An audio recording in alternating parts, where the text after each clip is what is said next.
Hello, everyone. I'm excited to welcome you to the MSTI program and share information today on the MSTI course petition process. Let's get started. The agenda for this video is to review the courses of the MSTI program, the ones eligible for the course petition, look at the timelines of the review process, talk about the course petition policy, important dates and deadlines, and if you're approved, we talk about what you can do next. For the full-time program, this table shows the course curriculum timelines for C10 students. Only 9 of these courses are eligible for a course waiver for this 2-year program. They are Tech in 509, 513, and 510 are more technical courses. Tech in 521, 523, and 524 are design courses. And Tech in 530, 520, and 533 are more of our business courses. To note, students can only be accepted 2 out of the 3 classes for the design courses, as well as the business courses. You cannot be approved to waive all 3 business or all 3 design courses. For the hybrid program, this table shows the course timelines for C1 students. Only 8 of these courses are eligible for a course waiver for this program. Tech in 509, 513, 510, Tech in 521, 523, 524, and Tech in 530 and 533. Courses offered vary due to admission requirements of the programs. I also want to note full-time students cannot register for hybrid courses, and hybrid students cannot register for full-time courses.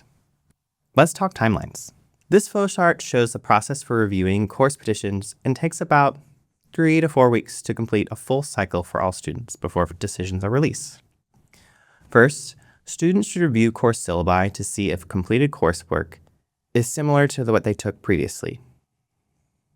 Second, students should submit a course petition through an online form with attached transcript and syllabus. Third, staff review the materials and follow up as needed. Please do not submit unrelated courses. That's why we have the syllabus for you to review. Fourth, faculty are requested to review materials for final decisions if required. Fifth, students are notified if their course waiver is approved or not. If so, students can look for a non-MSTI course through the UW course planning tools or take an elective offered at the MSTI program. If not approved, they must take the course. Finally, if students cannot find an alternative course, they must register in the previously approved course waiver course. Here are some policy notes. Students who submit a course petition need to have completed previous coursework with similar learning objectives as MSTI courses. The course must be from an accredited institution prior to enrolling to the MSTI program, so a college or university where you received a bachelor's degree or even a previous master's degree. The course grades are based on a 4.0 grade scale, with a 2.7 as the lowest accepted grade point value, which is around a B- on the UW scale. Any grades C+ or below are not accepted for the course petition process. If a course is labeled as pass, students need to provide the pass grading scale at their university. Also, students can only be approved to waive a total of 8 credits through the entire program. Students cannot use their professional experience or portfolios to show proficiency, and only 1 course can count towards 1 MSTI course. 1 course cannot count for 2 MSTI courses. For example, 1 previous course cannot count for Tech in 509 and Tech in 513. You must choose one or the other. Finally, technical courses of Tech in 509, 510, 513 requires a skills quiz prior to approval. The quiz will take first, and then students who pass the skills test can submit their course materials in the course petition form. We can review the specifics together and all the policies in our pre-advising appointments over the summer. For this process, we aligned the course petition deadlines to course registration periods, with one exception. You apply for a course petition waiver for review each quarter. So for example, as an exception, this summer, those who wish to apply for Tech in 509 waiver must take the technical quiz first, which would happen prior to the start date of September 30th for autumn quarter. With the passed result, you can then submit the course petition form. For Tech-In 513 and 510, the process is the same. For Tech-In 513, the quiz will be proctored within the first 2 weeks of winter quarter, and the students who will pass will have until February 11th to submit their course materials. For all our courses, you just need to submit the course materials by the stated deadline here. Materials submitted past the deadline will not be accepted for staff and faculty review, so please be mindful of these deadlines. They are firm. Again, I am here to help with any questions or concerns on this process. Finally, let's say you are approved. Students will then need to find replacement credits for the approved course. For example, if a student is approved for Tech-In 509, they must find 4 credits in another course, either through another UW department or by taking a Tech-In 599 or 600 course in the MSTI program. Students must complete a total of 60 credits for the full-time program and 54 credits for the hybrid program to complete the degree.